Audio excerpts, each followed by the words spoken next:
Welcome to St. Louis on the Air. I'm Sarah Fenske. A year and a half has passed since the University Place development was first announced for the area near Olive Boulevard and Highway 170 in University City. The $190 million project would bring a Costco to the St. Louis suburb, and with it a huge boost to tax revenue. But it would require raising not just multiple businesses, but 67 homes, dozens of apartments, 2 churches, and a school, among other things. Now those property owners are negotiating with the developer and waiting to see what happens next.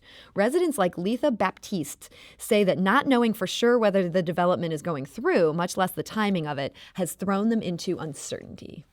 It's just been very stressful because you don't know what's going to happen. You know, you're in a limbo. So I'm really almost stressed out, being concerned about, am I going to be here next year?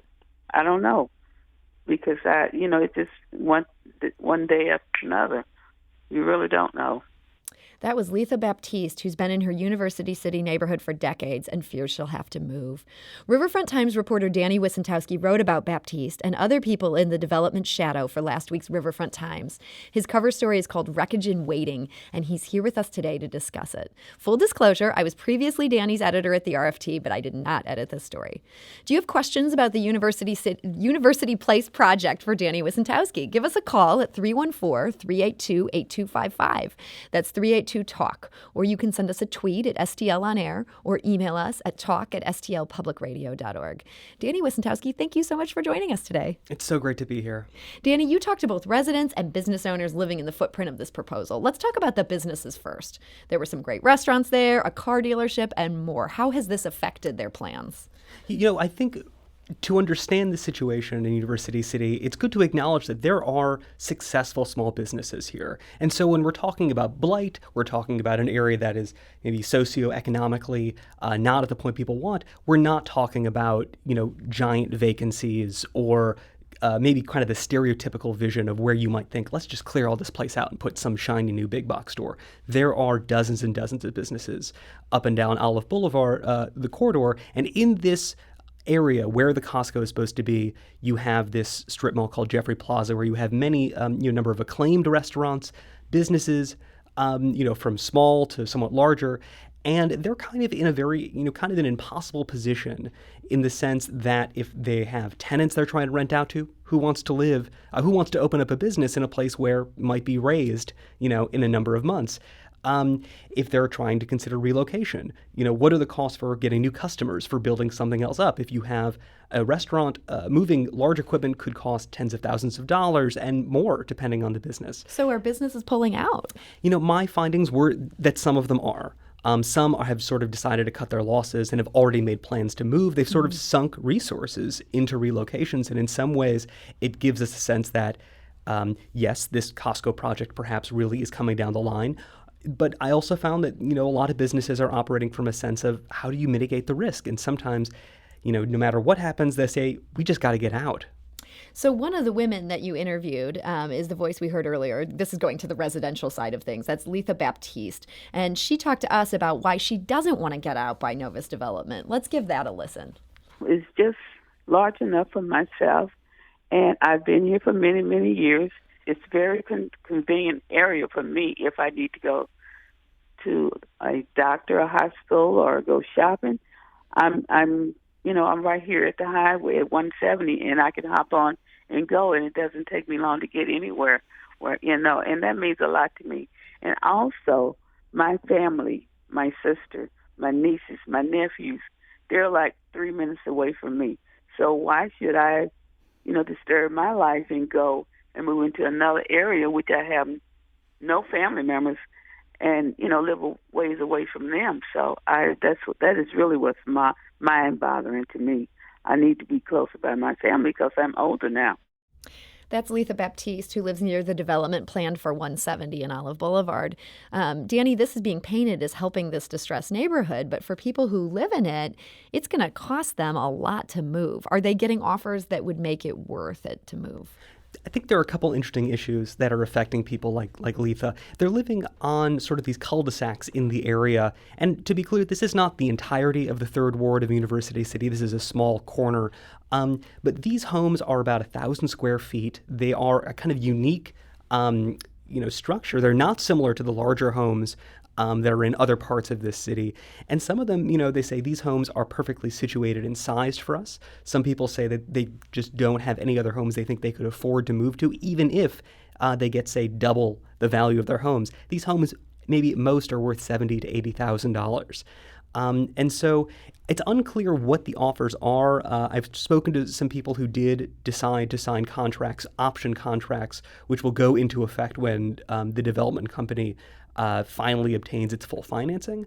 But for people like, Letha, there is both this sense that they're not getting enough resources to reconstitute the lives to which they're comfortable, that they've built in University City, but also sort of the larger aspect that this is their home and they don't want to go. And why should they be forced to move or take a deal or participate in this big box store transaction that they have very little stake as far as what Costco could bring, but what also kind of forces them to substitute their own interests and their own attachment to the area for some larger, greater good that they're supposed to buy into. Erin, one of our listeners, commented on our St. Louis on the Air Facebook group about this topic. She writes, the proposed redevelopment gives U City the opportunity to reinvest $15 million in our community. That's why a majority of residents support the project. The status quo is harming our most vulnerable neighbors, and the damage is getting worse. No redevelopment means no large infusion of money to address the widening wealth gap in our community. You talk to people who are proponents of the project. Do you think this is genuinely an effort to try to help a distressed neighborhood here? I think for the people who I spoke to, people like Councilman Stacey Clay, Rosalind Williams, who was, the economic development director at the time when this project was put together, I think there is an acknowledgement that for those vulnerable, parts of those neighborhoods, those majority black neighborhoods in the Third Ward, those home prices are not coming back from the recession. They are falling into disrepair, and they can look just beyond, the border with Wellston and other North County municipalities to see what happens when you do let this process get out of hand, and when you start to be, to lose population, to lose your housing stock. It's a hard process to reverse. And they've sort of made the decision that the only way to reverse it is to put another, a large project on the other side of that seesaw to keep everyone else up. And they feel, only something of the magnitude of a Costco, of something that will start generating millions of dollars of, sales tax revenue. That's really the only thing that could stop what, at this point, is this systemic and, at this point, a generational devaluing. I thought it was interesting. One part of your story discussed something I hadn't seen elsewhere, which is that the price of these homes has hit a point where some people were saying you can't even get a mortgage to buy them. Can you discuss that a little bit?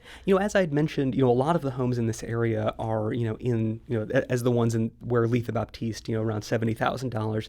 And what I was told, by Stacey Clay specifically and Who's others, the councilman for that area, is that after the recession, banks made the decision that to stop, the process that had happened with these subprime mortgages, that they were going to be much more strict about it, and that if your home was not valued, around $100,000, it just didn't make sense for the bank to take the risk to give you that loan. Now, what I was told is that this was a policy that, for instance, makes sense in California, but in Missouri, what you're essentially doing is you are depriving a large number of people from buying homes within their means, or to even get, for people who may really have interest in increasing the value of those properties to develop equity. And this, fits into the larger trend of what we call redlining, or, sort of these, historical differences of who gets loans and who doesn't. And here according to data, that was compiled by the Post-Dispatch that looked at the differences in loans. If you look at the census tracts, in, where this redevelopment area is going to be, and just south past Olive, you are going from hundreds of loans to dozens. And, they break it down by race as well. And you can see that this pattern still exists. Is it an intentional racist policy as it was in the past? More complicated, but it still exists, and the outcome and the impact is something that is being recognized by the people who are backing this project and saying, this is how you bring that money back into this area. It's what we have to do. It's painful for those who are being affected by it. The city officials say they're trying to do their best, but I think if you talk to the residents and businesses, you could see it's such a much more complicated and tense situation, essentially being at a negotiating table, but having no cards and no chips and just waiting for someone else to tell you the next step. So we talked a little bit about what the proponents of this would say. The people on the flip side who are against this project, it seems like a lot of them point to what happened in Sunset Hills, which was a project that almost got to this same stage here, where people were sort of waiting and taking offers. Give us just a quick overview of what happened there. Mm-hmm. Yeah, I think it's this line of critique. It's basically how could we trust the development company Novus now, considering what happened previously? It goes into in Sunset Hills, they were at a point where they were going to relocate about 200 or so homes to build, another large retail anchor, lots of TIF money.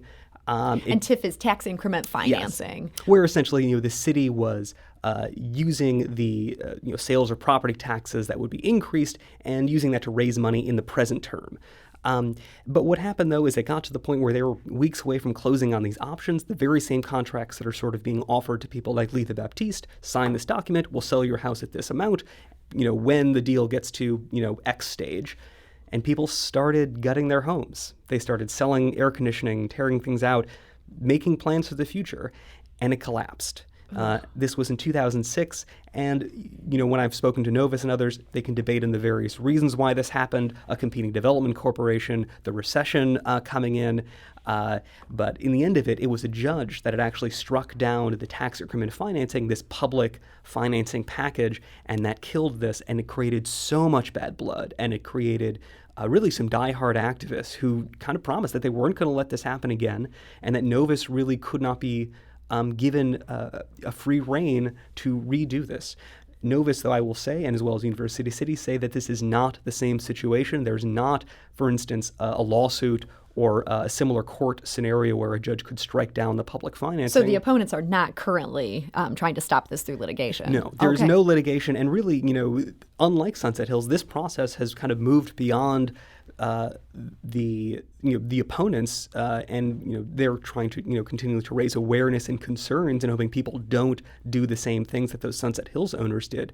But a similar ambiguity is here, and it's the question that I got asked by the sources and by everyone: when is Novus's financing coming together? This question of Novus has to put enough money together to actually build this stuff. It'll get $70 million from the city. It needs a bunch more, $100 million more. From wherever it's getting. And this is a question that I wasn't able really to find an answer to, that the business owners don't know, the residents don't know, University City officials don't know. What did Novus say? You talked to a representative of the company. Novus, is I spoke to Novus President Jonathan Brown, who really acknowledged, what the shadow of Sunset Hills does. And he said, that was a situation where people, he said, I think, put their carts before the horses. And he says, on one hand, we're weeks away from starting the closing processes on these residents and homes. We're going to start building first quarter 2020. A lot of confidence, a lot more specifics than what we've heard before. But at the same time, he said, I don't want anybody to do anything until we're absolutely sure. Now, Novus is trying to plan for its own future. Whatever these financial negotiations are taking place, they're taking place in an opaque process that is not a public record, is not a city council meeting. And so they really have to play both of these sides, but they both have to, accentuate their confidence and the necessity for this project while also trying to negotiate with homeowners. And as in any negotiating, they're trying to get a good deal for Novus and for others. And there's so many directions that these negotiations are happening that people are kind of just left in the dark. So everyone is still kind of in limbo here. We got one last comment on Twitter. Ryan says, this U-City project is a perfect example of how fragmentation hurts our region. U-City offers gobs of tax money to get sales tax money into its borders, and if you wait and see, I bet another municipality will offer gobs of money to get it back. It's a sad note to end on. Danny Wicentowski, thank you so much for joining us today. Great to be here. Danny's cover story is in the issue of the Riverfront Times. It's on the street now, or you can read it online at riverfronttimes.com. This is St. Louis on the Air on St. Louis Public Radio, 90.7 KWMU.